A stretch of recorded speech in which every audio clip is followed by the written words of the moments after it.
This is the final boarding call for the Let's Talk About Travel podcast, hosted by Linda Hill, sponsored by Glasgow Airport. Welcome to another episode of Let's Talk About Travel. My name's Linda Hill and I'm your host of the podcast.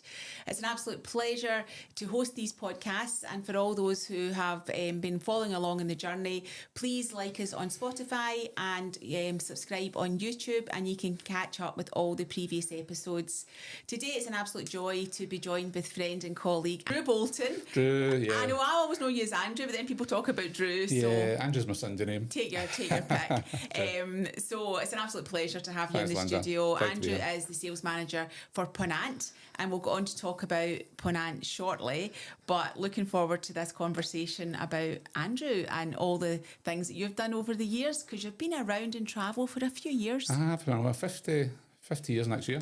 That's mental. Scary, isn't it? I know. Started in 1977. I was still at school. I was just a wee boy. I know. 80 Mays, remember 80 Mays? 80 Mays. I know, 80 Mays in Kilmarnock. That's a really lovely name from the past. Yeah. So that's where you started, was 80 Mays? And there's still a few 80 Mays people around in travel even now. Mm-hmm. Yeah, 80 Mays. And started as a junior. Well, it wasn't a YTS in those days. It wasn't even YTS, no. I was... office boy. Yep, stamped brochures, wrote rail tickets. You used to have to write rail tickets out, airline tickets. You had to write airline tickets. The young ones don't know they're born. Yeah, I don't know half of it. Don't know half of it. They were, and you remember the big airline manuals? Mm-hmm. All the fares were already in there. Mm-hmm. So if that was the fare in the manual, that was the fare. It didn't change. You know, if that flight was going at that time, it went to that time. And you talked about writing rail tickets. How hard was that? I mean, I used to hate with a passion. It was my worst job was issuing a rail ticket, because it was actually easier to book somebody around the world than it was to book them a Glasgow Preston rail ticket. Yeah.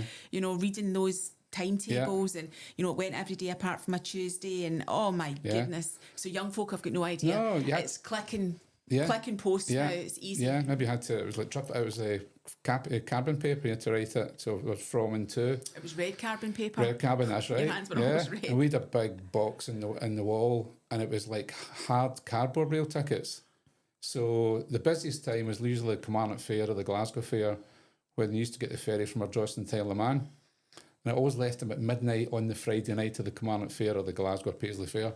And everybody and their grandmother was coming in, and they wanted to go on that ferry and get a train from Kilmarnock to Ardrossan, wherever it was. And you just spend days and days writing out rail tickets. When you think back then, you think there was a lot of work involved in it. Now it's just like click, click, click. It's easy now. But then you had to account for it all as well. So everything was checked every week. So you had to do a rail return, which just took you a year and a half to complete. I know. I remember coming back from holiday one time, and one of the girls had put a sticker on the window saying British Rail approved agent. I was like, get that off the window. No, we wanted to do rail tickets for people going to like Southampton to join cruises and things, but I didn't want to book your granny to Preston. Or Blackpool. Did not want to do that. I was some of the towns I'd never heard. Billericay. Well, I've not heard of that one. I wrote a rail ticket to Billericay, Skegness. I thought Skegness was in Scotland. Didn't realise it was in England. I only know Skegness because of Butlins. Yeah, that's what it was. Yeah, we're going to Butlins or Ponant in those days. Mm-hmm. Yeah, so it was. Actually, it was a kind of geography lesson as well, because you learn so much about your own country. Because half the towns and villages who probably don't have rail stations anymore. I know. It was amazing. So it was a good learning place back in those days. For context, we're sitting doing this podcast in August, and it's interesting you were talking about the Kilmarnock Fair and Glasgow Fair. I saw something in the media a few weeks ago about what Glasgow Central used to look like on the in Glasgow Fair, which is absolutely mobbed. Everybody with their suitcases. And now the Glasgow Fair, nobody even asks about that, or the Kilmarnock Fair. No. It's not a thing anymore. I don't know about Glasgow, but all the factories shut down. Kilmarnock, where I live, all the factories shut down. So your Johnny Walkers, your BMK, Glazier, they're all gone now. They're all gone, I know. That was your traditional fair holidays. Everybody went on holiday those 2 weeks, I know. People stopped on the Friday. Guys went out for a drink the Friday afternoon. If you're going to the Isle of Man or wherever, it was Friday night, you left. And the town was empty for 2 weeks. That's mad, isn't it? And I'm sure Paisley and Greenock were all the same sort of time as well. Well, there was the Paisley Fair, the Greenock Fair, the Glasgow Fair. Yeah. But it was just interesting, the media talking about the good old days. Yeah. And so, that was the good old days. All changed. And so, ATMAs, I used to always say that all good travel agents started off in ATMAs. But see, if you say that to young people just now, they don't even know who ATMAs is. Never heard of it. I mean, you got your... I was a manager by the time I was 2021. How many years did you work for ATMAs? 10, 11. And what a great grounding and great experience. It was good because you got training. It was probably, even at that time, there was only 24 stores, I think, when I started. And it grew and grew and grew. So and I think they had about maybe 500 when they by the time they sold it, out, I think, by the time they sold it, they obviously bought other companies along the way, but I think it was a good grounding from a training point of view. But for promotion opportunities, I mean, a lot of friends that I started with became managers or some regional managers. It was a good solid base, and Mr. and Mrs. Moffat, God bless them, everything was pennies were watched. Everything was You are so right, and I think the branches always looked beautiful. Yeah. The uniform you wore with pride. Yeah. I love my tank top and my scarf. Yeah. But see, head office, you honestly you get the dregs of everything that was left. Yeah. They used to use computer prints as blinds to stop the sun coming in. Yeah. And but now being in business for myself, I totally admire that. Yeah. Because watch the pennies and the pounds look after themselves. There used to be a thing called the mail run, and every Tuesday, either Mr. and Mrs. Moffat or Mr. Bromfield, I think he was one of the directors, Alan Bromfield, they would come round the shops and deliver kind of any documentation. Nowadays, you send an email or you text somebody or WhatsApp somebody, but it was once a week. That was your communication once a week. So they would bring around any kind of head office stuff they had to get out. And I remember one time Mr. and Mrs. Moffat come in, he'd always get a phone call, the Moffats are on the mail run. They're on their way. And we would clean their windows and clean their desks and put stuff, make it spick and span. So my manager was off that day. I was assistant manager at the time, and I gave our box to him and he gave his box to us. And he opened it up, and on this sheet of paper, I just taken out one of the printers, I'd written a message on it. And Mr. Moffat that says, was a sackable offence. Yeah, what's this, Andrew? It's a message. Use any paper that you've used on one side, you can use again on the second side. Don't use a clean sheet again. I went, but the thing is, it stuck with me. And I thought, it's not just saving money, it's being aware of the cost of things. And all through my travel career, I always did the same. I always looked at it as if it was my money. Although it wasn't. Would I spend that? Would I use that? Would I waste it? And I still do it today, yeah. So good training. Definitely. So for young ones that are listening, you don't know you're born. Exactly, exactly. Good old days. So after ATMAs, where did you go after that? ATMAs, I then went to, it was Pickford's Travel. Oh, okay. My friend was a regional manager in Pickford's Travel, and he phoned, looking for managers down in Ayr. And was that next to where Marks and Spencer's is? No, it was down the Sandgate. Was it the Sandgate? Sandgate, yeah. Right, okay. So I went in there as manager. I left my ATMAs as manager, went there as manager. Went there for a few years. Then I went to, Tui. Well, not Tui. Thompson's, yeah, for a little period. I still call them Thompson's, and Heather keeps picking me up. My manager is Tui, Linda. I was Lynn Polly back in the day, I guess, a lot long ago. And then Pickford's became Going Places. And then I kind of moved to Going Places for a little period. So I was in retail for quite a while before I became a sales manager. So I did a bit of Thomas Cook as well for a few years. So I did a bit of grounding around the retail stores and different companies. Yeah. And enjoyed it. But I got to the stage was I wanted to do something different. I wanted to be on the road. I saw sales managers coming in and thought, I want to do your job. I couldn't drive. So I had to learn to drive. But then opened up new opportunities for maybe different companies. But yeah, and I first got to know you when you were working for Airways. Yes, that's right. Was that your first job in the road? That was my first job in the road, yeah. They were based down in Liverpool. And they were a Jersey and a Channel Island specialist? That's right, yeah. Right in the Liver building in Liverpool. And I went down to start my job. And the boss at the time said, look, this isn't a sexy company. Jersey isn't sexy, but I'll give you a good ground as a sales manager. So I would probably be down there once every couple of months. My first car was an old Citroen car it was John's, my boss's old car. I think it's seen better days. Anyway, I'd never had a company car before. And then every day on the road I had to find a phone box that worked, because I had to literally pump in pennies if I had any, make sure I'd change, pump pennies into the phone box, hold the phone to one ear, and at the same time, John was giving me the offers of the day, and I'm having to write down the sheet of paper in the phone box, the offers of the day, while still putting money in. And then take them into the travel agents. The pip started going, yeah, then take them into travel agents. Hot off the press. Yeah, that's every day. Yeah, for about a year and a bit. But you didn't question that, because that's what life looked like. That was normal. You know, can you imagine having to have, well, it wouldn't even be 10 pence in your pocket for that, because it was 10 pence back in the day for the phone. It would be probably a £2 coin you would need now. I know. I would actually love to send out a young person to do your job without any technology. They wouldn't even know how to work a phone box. No sat nav. In fact, is there still phone boxes? Oh, if you're lucky, if you can find them. It was an A roadmap. So you had to literally plan your day out. So if I was going from here to there, I had to get the A roadmap out, plan my day out, then go in there a bit. If you got hit with a diversion somewhere, that was you were stuck. I would still be in that diversion because I cannot read a roadmap. Yeah, you had to go back to the roadmap, go, where am I going now with the turn? Sat nav changed my life. Sat nav in those days, no mobile phones. So it was, but again, you didn't do any different. But it's so inefficient if you think about now. I mean, you can sit at home and do your job and still be every bit as effective by sending out, email offers and life. It was good. I mean, I suppose back in those days, it was good to be on the road because you met people you hadn't met before. You built up relationships with certain trade partners, and there was a lot of events back in those days as well. And I wouldn't say there was the same pressure as there is now. No, because if you were driving for an hour between one agent and the next, you could listen to music, listen to a radio station. There wasn't podcasts in those days. But now you'd be on a Teams call or, where the pressure is just consistent. So it was different days. I did that for about a year and a bit. That's when I first met you, was when you were I think it was, on my first job. And then I saw Cunard were advertising for a sales manager. And I thought, a blue chip company, I really want to try and get that one. Again, I applied and lucky enough I got Cunard.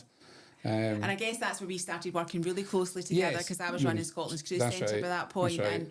And Cunard is just such an iconic name. Still is. It still is. I think they're trying to change it. I've just, reading in the press recently and I'm thinking, don't do that. I know. I remember it is so iconic. Mr. Stewart said when Carnival was buying them over, don't change the name Cunard, because I think QE2 was still around at the time. It was a brand name. I don't know QE2 in Caronia or Vistaford as it was called, but everyone knew Cunard. Old names, I always remember Eric, my boss at the time, always said to me, if you ever pick up the phone, he said to me, how many times have you picked up the phone as working for the company you're working for now, and the managing director or the owner says, I'm busy, I'll call you back, or the manager's busy, you never get a call back. But if you say you're Andrew from Cunard, everyone wanted to talk to you. And that was true. That was true. Like every time I put a phone somebody, Andrew from hang on, I'll put you through. Or I'll get him to call you back. And that person would come back within 5 minutes. They wanted to speak to you. Yeah. Because the brand was so well known. A blue chip company, It was. And did you work for Cunard when we chartered the QE? No, we didn't charter the QE2. That would have been a bit of a... Concorde. Yes. Were you working? I did, so that was a great trip. They were amazing days. There was a few agents used to charter it, and I know Stuart Travel did, and I don't know if you know the story at the time. Willie Stewart had phoned me, and he'd taken about 30 seats on the Concorde, and a couple of other agents had it as well, but they were working through big newspapers, so they were selling their seats quite easily. And Willie said, I'm really struggling to sell these seats. So anyway, he got in contact with a freelance journalist, went to see her, and she'd been on QE2, so she wrote an article for the Sunday Post. And it was trip of a lifetime. And it was all about travelling on Concorde, going on QE2, the silver service. And at the very, very bottom of the page, you'd really have to look at it to find it, was prices start from £2,999, £3,000, which was a lot of money back then, as you know. So anyway, my neighbours and my mum and dad used to buy the Sunday Post. And it came out on Sunday morning. And I showed them the paper. I said, don't look at the price. Read the article. How much do you think that's going to cost? Well, we said between £5,000 and £6,000. When they saw it was only £3,000, I went, wow. Bargain. Monday morning, Willie phoned me. Drew, you any more seats? I went, what? He says, we're sold out by 10. By the time the paper came out Sunday morning, we're sold out within an hour. I went, wow. Because I remember that, but I think how we worded it was basically it was a free cruise on Cunard, Right. because at that time it was costing more to fly London, New York Right. in a one-way ticket Than the charter. the whole package, because it Right. was like 3 nights in the I know. Waldorf That's Astoria, right. That's right. and it was 6 nights in I know. QE2, so it must have been very slow, because it only takes 5 Yes, nights now. I think it was in those days. I think it so was. they had the slow fuel. I think it also showed me, from a marketing point of view, it's not about the price. No. It's like we get too hung up in price all the time. And from that moment on, actually, like, a lot of marketing I ever did, or even if I was doing window posters in shops, I'd always make sure I spoke about the experience or the destination. The price should be sort of by the by, but some people just like, price is gigantic and there's a little story below it. It's difficult, depends how much space you've got to realise that.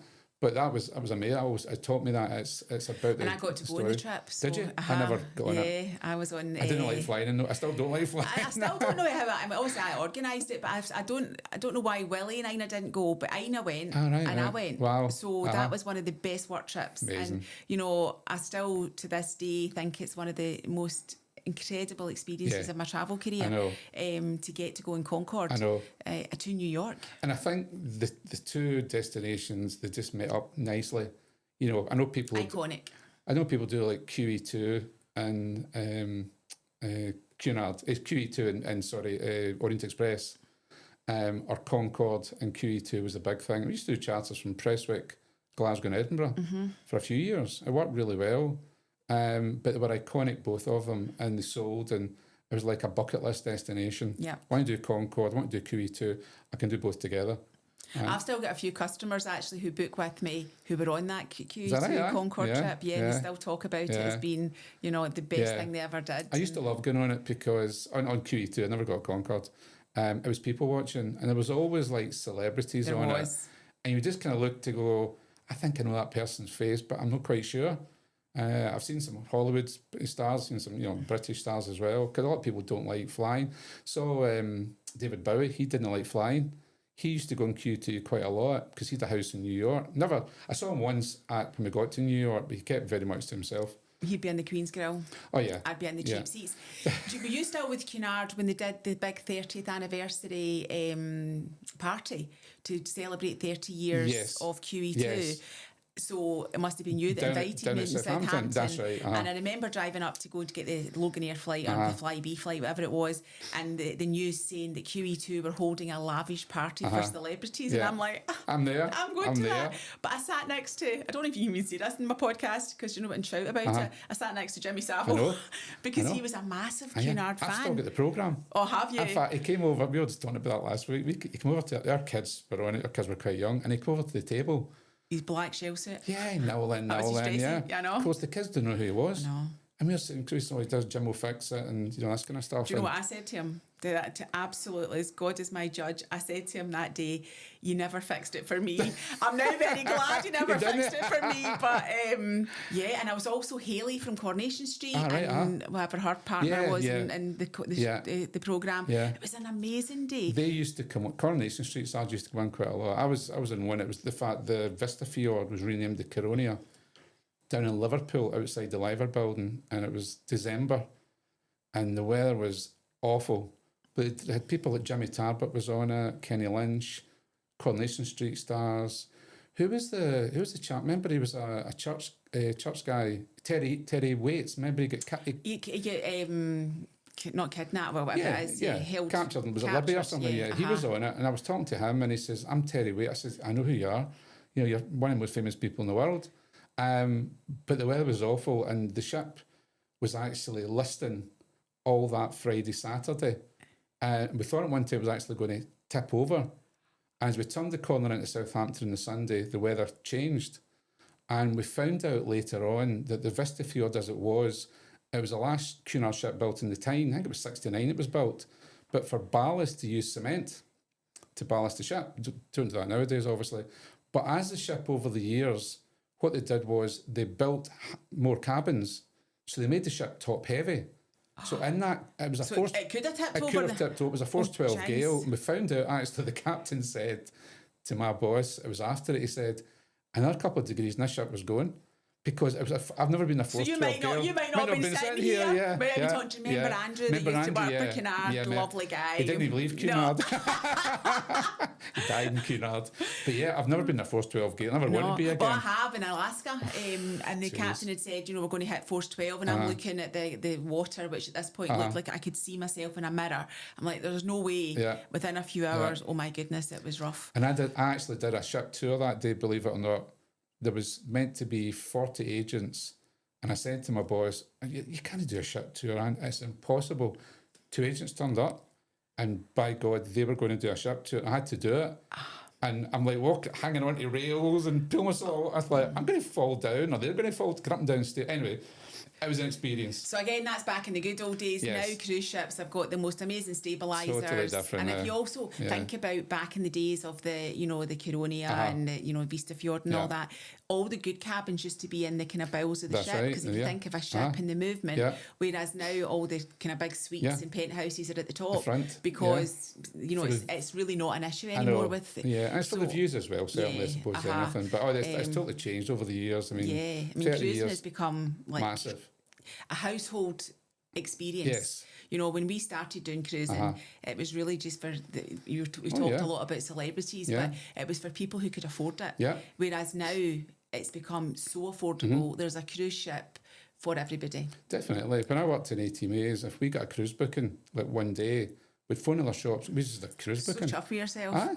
We still do a World Cruise dance, to be fair, because you don't get World Cruises every day. True, and even now, the fact that our business is massive in cruise, when you get a World Cruise, it's still worth doing a dance for. So we do have a World Cruise dance. Definitely, So it's changed so much. Like, you know yourself as well, working in the business. It's the number of cruise lines that have appeared over the last 20 years. Compared to what when we were around 30 years ago. A nice move to let's talk about Ponant, because it's a beautiful luxury product and quite a different product, and that's what I'm seeing now in my career as there's a cruise ship for everybody. But Ponant, a lot of listeners and viewers maybe won't have heard of. It's a French company, is that right? Yeah, based in Marseille. Been around for nearly 38 years. So, has it as long as that? Right, okay. So it started with French sailors. There's Ponant, which is the main part of the business. There's Paul Gauguin. I remember that name because that was the very kind of first expedition ships. That's right. Well, I think they were bought by Ponant about 2018, so about 8 years ago. But they weren't always part of the brand. No, they were standalone. And then was Swan Hellenic part of them as well, or am I imagining that? Not sure. I don't know. But I do remember Paul Gauguin. Yeah, so Paul Gauguin is one ship, and it's based down in Tahiti, out of Papeete, pretty much all year round. So they bought that brand 8 years ago, and then they invested heavily in aqua expeditions about a year ago. So they still sit separate from Ponant. I don't look after aqua. There's a separate sales team. But they're coming more into the brand. But Ponant is the one Ponant and Paul Gauguin's one I look after. But I mean, the smallest ship... Which is a luxury brand. It is. Smallest ship we've got is a 3-sailed masted ship called the Le Ponant. It only takes 32 passengers. So she's based out of mainly Corsica in the summer and the Caribbean in the winter. So some clients will charter it. I was going to say charter at that size. You could, if you have a special birthday coming up, you could charter it. Or you can just buy a cabin. You don't have to charter it. You can buy a cabin on it. So there's people like that type of, or that size of ship. Yeah. Paul Gauguin's the biggest one. She's 330 passengers. And then in between, we've got Explorer class ships, which there's 6 of them. And they take about 180 passengers, 184 passengers. And then we've got ones called sister ships, which are slightly bigger than Explorer class, slightly older, and they carry 240, 250 thereabouts. So but would you say it's definitely like a 5-star experience? Yeah, luxury experience. All-inclusive experience? All-inclusive. People that are looking for... I'd probably look as much as a destination product as a ship product. I know in... some companies and previous companies I worked for, it was all about the ships. While it is with Ponant, it's more as looking at the ship as a luxury platform to go to that destination, because we go to some very unique and interesting ports of call. And with the ships being small, you'll be able to get up close and personal with all these small destinations. They're as close to river cruises. I mean, we actually do a sailing up St. Lawrence River. Oh, do you? Yeah, we also do sailings on the lakes over in Canada, Lake Ontario, Lake Huron. The ship can actually sail down that area as well. Because of its size and because of the draft. And then we've one called the Le Commandant Charcot. Oh, I'm very impressed with your French pronunciation. Try. How long's that taking you to learn? Just don't ask me to repeat it. Every name under the sun. I've got it to Charcot. She's 260 passengers, but she's mainly based in the polar regions.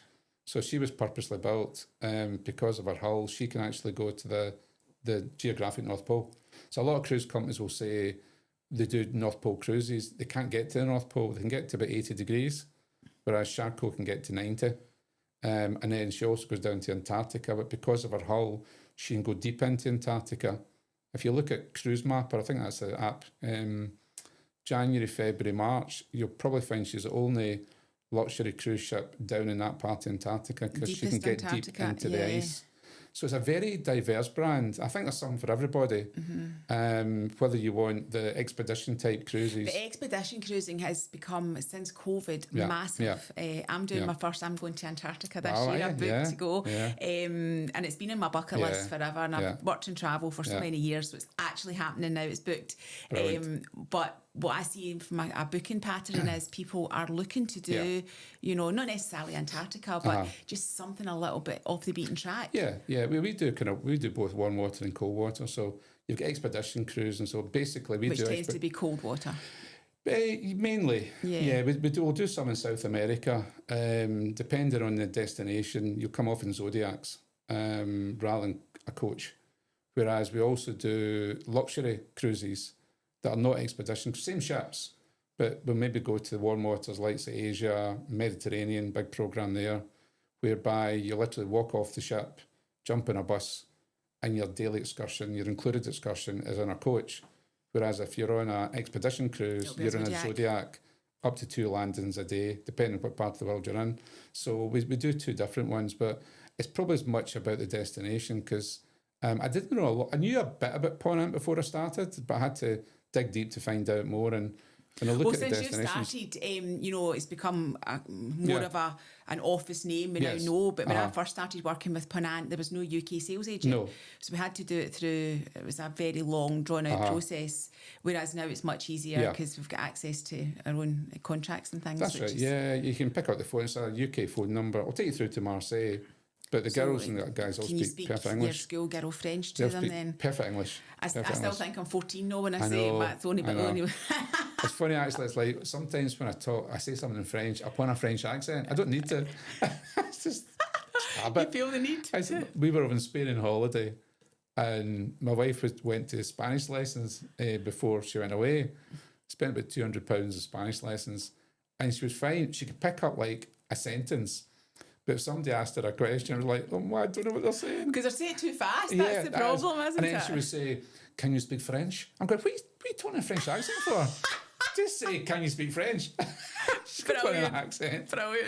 So, it's... everyone speaks perfect English, thank goodness. Because no matter where you go in the world, most people speak English. I would say so. I'm married to a guy who is half Italian, and no matter where he goes in the world, he wants to speak Italian. Right. And I'm like, we're in Tenerife. Is there any chance you could just speak English so that I'm actually getting the dinner that I want and not the guy's not got a clue? Because he's having to translate your pidgin Italian. Just speak English. I know. It's a force of habit, I think. I know. But as I say, they're all good. That's funny to say it in a French accent. I know, it's funny. But they all speak perfect English on board the ships. It's dual language.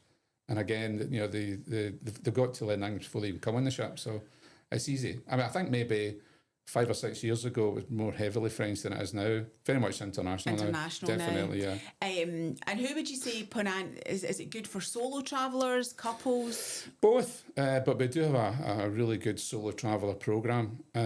We've in fact probably got the best in the industry. At any one time, if I was checking last week actually, there's 170 sailings with no single supplement attached to it. See, I think I'd read that somewhere. That is brilliant for solo travellers. We load about maybe 10 cabins on that ship for solo. Yes, double cabins. We don't have single cabins, but for no single supplement. But as they fill up, the next supplement might be a +20 or a +30, so it's still low. We'll also get groups of friends now, so we'll get groups of 3 and 4 people travelling together, want their own space, and we'll get 2 solo cabins.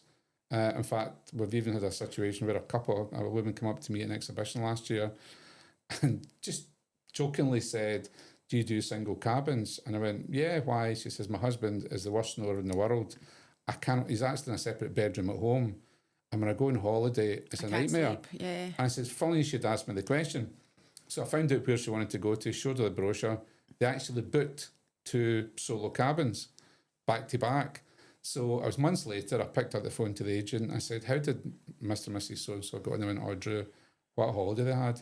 They said, did what they did during the day at night. He then went to his cabin. She went to hers. And they both get asleep? Yeah. And then the next morning, either she'd get into his, he'd come into hers, have breakfast together and start all over again.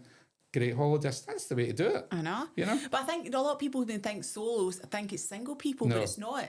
I've got a lot of clients who, you know, like especially a group of like, older women who, you know, do not want to, they've got different interests to their husbands, but their girlfriends, you know, maybe walking or wine or whatever their hobby is. Then they can go, but they want their own space. They don't want to share. Exactly. So that would work very nicely. And you'll meet like-minded people on board. But what that means is the ships are rarely full. Because although I'm saying to you, for example, that ship carries 184 passengers. Maybe only 140. Yeah, it never takes 184 because there's maybe 20 or 30 single people on board. So there's another 20 or 30 people that would have been in that cabin that are not on it. So the ship's never full. And because it's a small ship, you'll get to know your fellow passengers fairly quickly. I mean, having worked for other cruise lines with 3,500 passenger ships, if you're a single passenger... You're not seeing the same person. You're not seeing the same people. Whereas in a smaller ship, you are.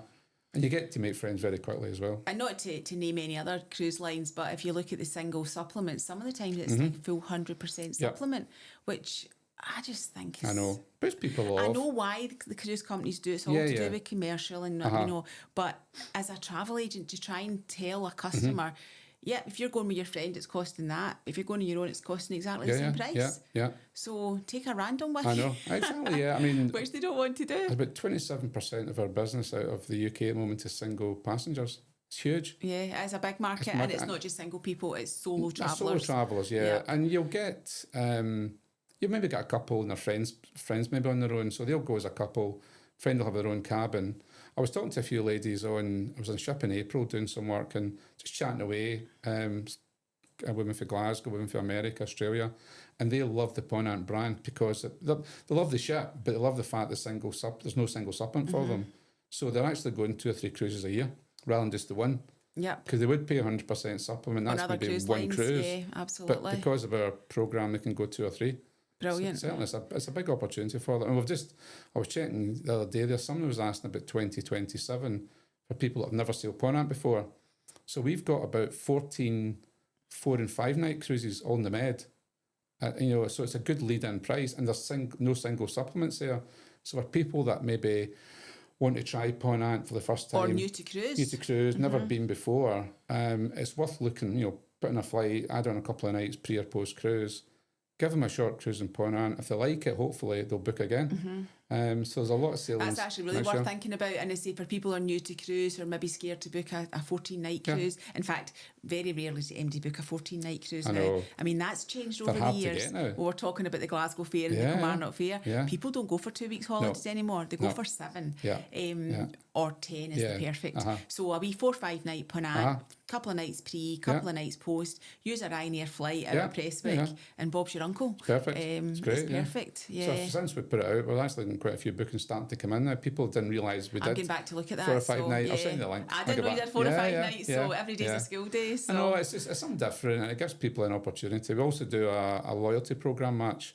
So if clients have been on other cruise lines for various times, they've joined their loyalty programme, they build up their points, they get to a certain tiering. And people love their loyalty points. They do, but they're maybe wary of coming on Ponant for the first time because I'm losing all my benefits. We'll do a match. So whatever level you're at on whatever cruise line it happens to be, we'll give you the equivalent on Ponant as if it was you've been with them a number of times. You don't get the same benefits as a cruise line, but you get the benefits of this one. I won't name the cruise line, but let's say you've been 7 times with another luxury cruise line. If you come on Ponant for the first time, you would come in at what we call our Grand Admiral level in our loyalty club, which is the second highest, as if you sail 7 times with us, although it might be your first cruise. We'll give you the benefits as if it was 7 times. And if you book a second time, you keep that level all the way through. That's great. So it's a good benefit to have, and just to get people on board Ponant as well. But I think people need to remember when you're booking a luxury brand, I think the points go out the window, because even at a lead-in level, you're including most of what the mainstream cruise lines you have to have done a million nights with. Yeah. You know, so but people do get hung up in their loyalty and points. Things so like nice.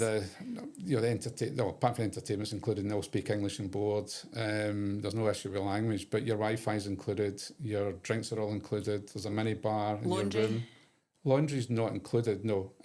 But if you're on the loyalty programme, so that's what I was going to say. That's why people like their laundry. A certain amount of free. It's amazing. I know. Free laundry's the big thing. It's a big loyalty, thing. I know. I laugh at it, but I quite like getting my laundry done on a cruise, so it's good. You just stuff the bag with money. I know. It's a game to see how much you get. A small bag of laundry is included, so I'm putting all that in. Yeah, so if you're a loyalty member and you've got that free laundry, but it's a big selling point.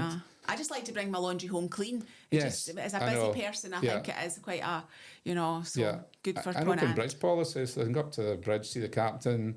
We don't charge for that. Which is nice. Which a lot of companies charge. Even things like room service is complimentary. And people who haven't cruised before actually want to see the bridge. Yes. And the fact it's an open bridge policy is actually nice, so you can see how it all comes together. I think it's comfortable on board. I think what people like, because French are very laid back anyway. I think it's the whole laid back atmosphere on board. So luxury, but not stuffy. Definitely not stuffy. Definitely not in your face. Laid back. If you need them, they're there. Very friendly, very approachable. Beautiful food, good wines.